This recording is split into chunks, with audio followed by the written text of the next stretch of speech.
Welcome to Wealth Coffee Chats, folks, for your daily live updates. Get the most out of today's episode by participating in the chat. Make sure you ask some questions, be part of the conversation, have a bit of fun, grab a coffee or a tea, take some notes, and get ready to start your day, folks. Quick few housekeeping rules, though. No spamming, no advertising or self-promotion in the chat. That's not on.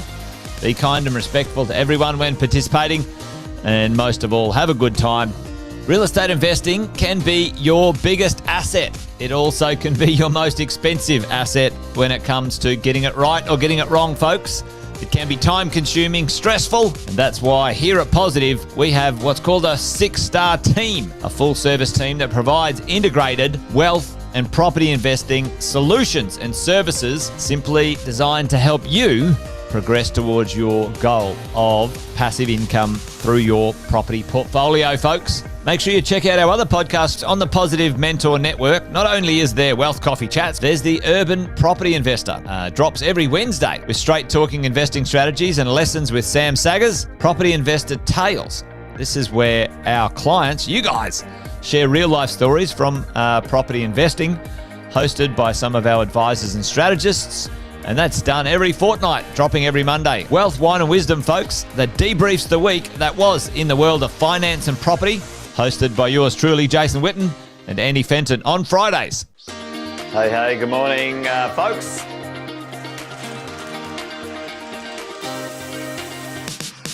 Good morning, everybody. Welcome to another Wealth Coffee Chat. Hope you're well, folks, wherever you are. There it is, team. Morning. Morning, wherever you're tuning in from today. Early bird gets the worm, they say. Here at Positive, we offer a 6-star team. It's a team that help you at every stage of your wealth creation journey.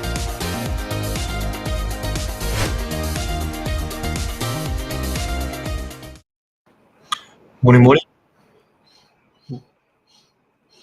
Oh, I've got feedback. Just give me 1 second. That's not good.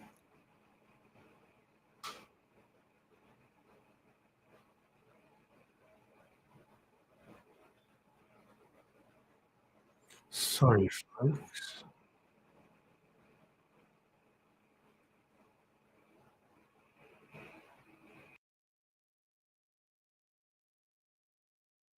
Hello. Hello.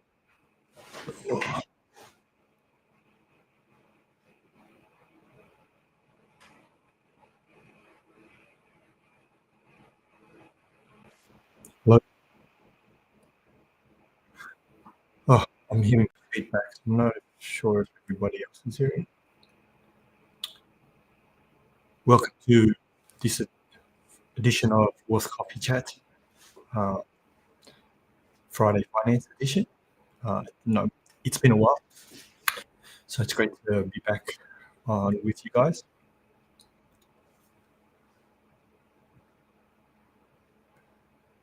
As always, I love to start with a joke. So, why did Brogan take up gardening? To watch equity grow. Just wanted to share some news around the mortgage broking industry this week. Our industry body, the MFAA, has released some figures, and mortgage brokers are currently writing 76.8% of all loans. So, yeah, almost 4 in every 5 loans is actually written by a broker. So that's obviously means that we're providing a lot of good service to the clients. So the other news this week is that the next interest rate cut is actually forecasted for August and not in July. So according to economists, the Reserve Bank is actually looking to hold interest rates in July and expecting that the next cut will come in August. Good evening, Kevin. Thanks for joining me. Morning, Jeff. Now, this week I had a conversation with one of my clients, and she was asking me about an update. Sorry, she was asking me whether it was better to look at some renovations on her home or look at potentially purchasing a property upgrade. And I'll give you some numbers just to get some context around this conversation. Right now, she's got a loan of about $500,000 on a property that's valued around 900. The property that we're looking to move into is about 1.6 million. She also has an investment property. And the question was, do I renovate or do I upgrade my property and keep the existing properties so you build up your property portfolio? Now, often a lot of clients come to me and say, I want to upgrade our home and I want to move here, but I also want to keep our existing property. And in most cases, they spend a lot of time and a lot of money paying off their existing loan.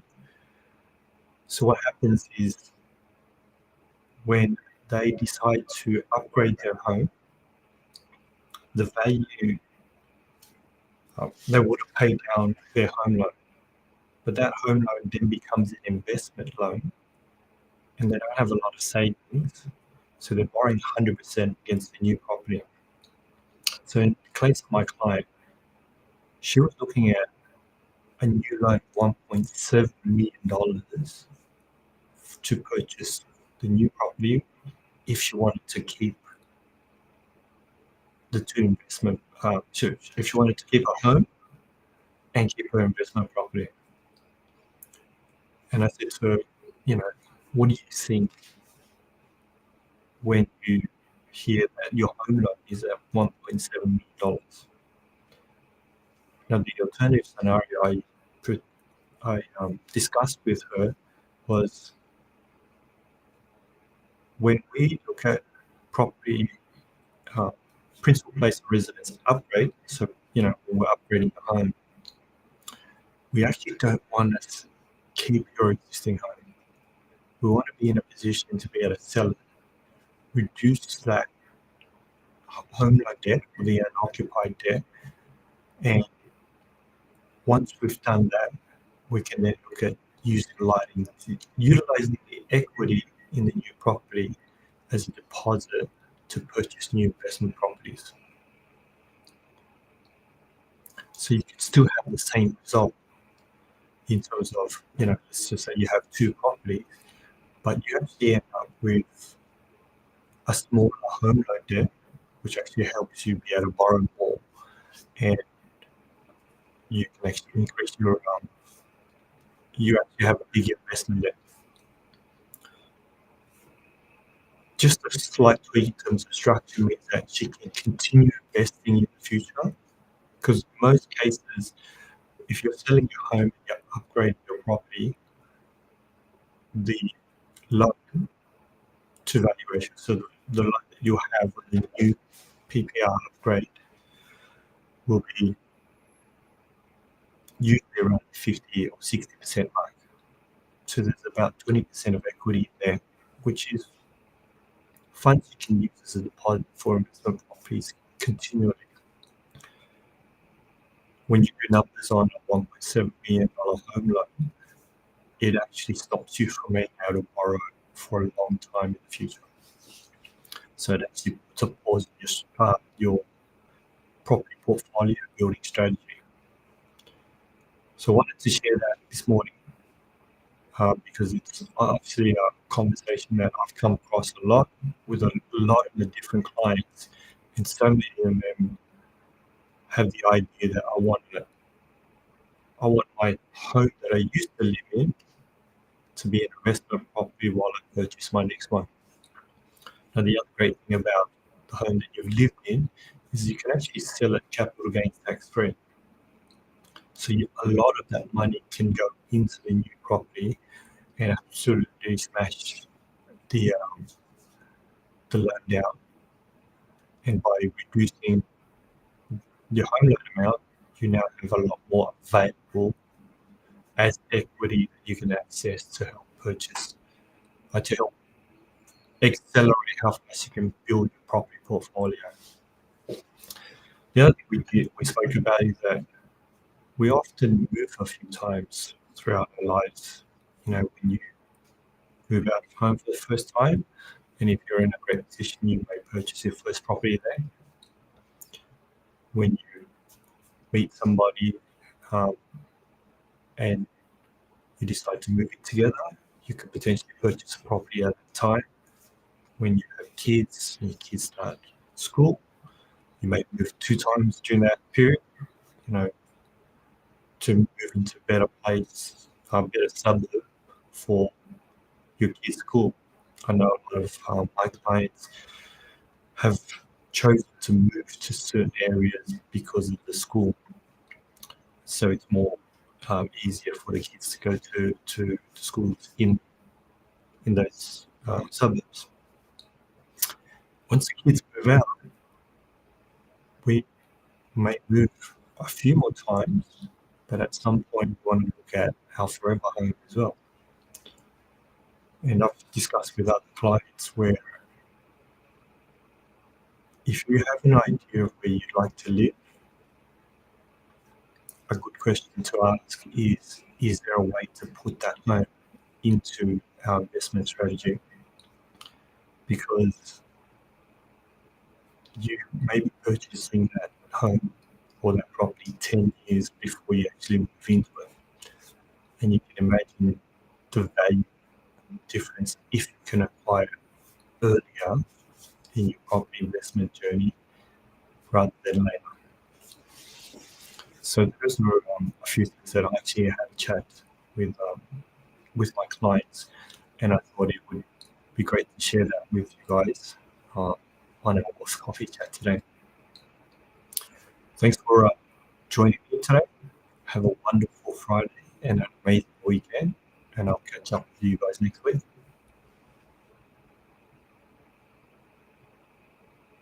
Thanks for watching another episode of Wealth Coffee Chat, folks. Make sure you like, subscribe, and turn on your notifications so you never miss a thing when we go live. Improve your portfolio and investing game, folks, with Wealth Coffee Chats live every morning at 8:10 each weekday. Make sure you join us.